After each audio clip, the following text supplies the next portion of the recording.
पाकिस्तान में जो किसान हैं वो ज़रूरी पैदावार की आमदन पर जो उन्हें टैक्स देना पड़ता है उसकी पेचीदगी से परेशान है और उसकी उन्हें समझ नहीं आती। इसके बजाय अगर वो ज़रूरी पैदावार का उशर देने लगे तो ये ज़्यादा आसान है और इसमें पाकिस्तानी माशियत के लिए ज़्यादा फ़ायदा है, क्योंकि ज़रूरी पैदावार का जो उशर मिलेगा, यानी कि जो ज़रूरी पैदावार उशर की सूरत में लोगों को खुराक की ज़रूरत को पूरा करने के लिए मिलेगी, वो उसे अपनी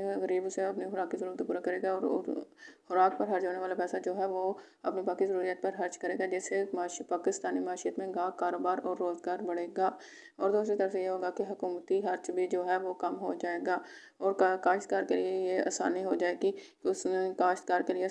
कि उसको एक ही तरह की पॉलिसी मिल जाएगी और उसे टैक्स की पेचीदगियाँ जो है वो नहीं देखनी पड़ेंगी। और शर के जो 10वें और 20वें हिस्से की बात होती है वो पानी के खर्चे की बुनियाद पर है, यानी कि अगर किसान को ज़रूरी पैदावार के लिए जो ज़मीन इस्तेमाल हो रही है उसमें साल के ज़्यादातर हिस्से पानी का खर्चा नहीं पड़ता, ज़्यादातर हिस्से यानी कि अगर उसे कम से कम 7 महीने वो पानी का खर्चा नहीं उठाता तो पानी का खर्चा नहीं उठाना पड़ता, कोई पानी कुदरती तरीके से खराब हो जाती है तो वो अपनी पैदावार का जो 10वां हिस्सा है वो उशर के तौर पर देगा। और अगर उसे साल के ज़्यादातर हिस्से यानी कि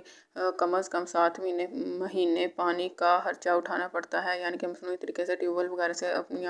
और जिस तरीके से शराब कर रहे हैं उस पर पानी का खर्चा पड़ रहा होता है तो जो भी उसकी ज़रूरी पैदावार है उसका 20वां हिस्सा उशर के तौर पर देगा। यानी कि जो पाकिस्तान किसान है वो जिस ज़मीन को अपनी ज़रूरी पैदावार के लिए इस्तेमाल कर रहा है उस ज़मीन का उसे साल के ज़्यादातर हिस्से यानी कि कम से कम 7 महीने या उससे ज़्यादा पानी का खर्चा पड़ता है तो वो अपनी जो भी ज़रूरी पैदावार है उसका 20वां हिस्सा उशर के तौर पर देगा। और अगर वो ज़रूरी पैदावार के लिए जो ज़मीन इस्तेमाल कर रहा है उसके पानी का खर्चा, उसे शराब करने का खर्चा उसे साल के ज़्यादातर हिस्से यानी कि कम से कम 7 महीने या उससे ज़्यादा नहीं पड़ता तो वो अपनी ज़रूरी पैदावार का जो भी उसकी ज़रूरी पैदावार है उसका 10वां हिस्सा उशर के तौर पर देगा। कि ज़रूरी पैदावार के लिए पानी जो है एक बुनियादी अंसर है, कोई भी यानी कि ज़रूरी पैदावार है उसके लिए पानी जो है वो चाहिए होता है और उशर ज़रूरी पैदावार का 10वां हिस्सा होगा या 20वां हिस्सा उसका तयन इसी बुनियादी अंसर की बिना पर किया गया है।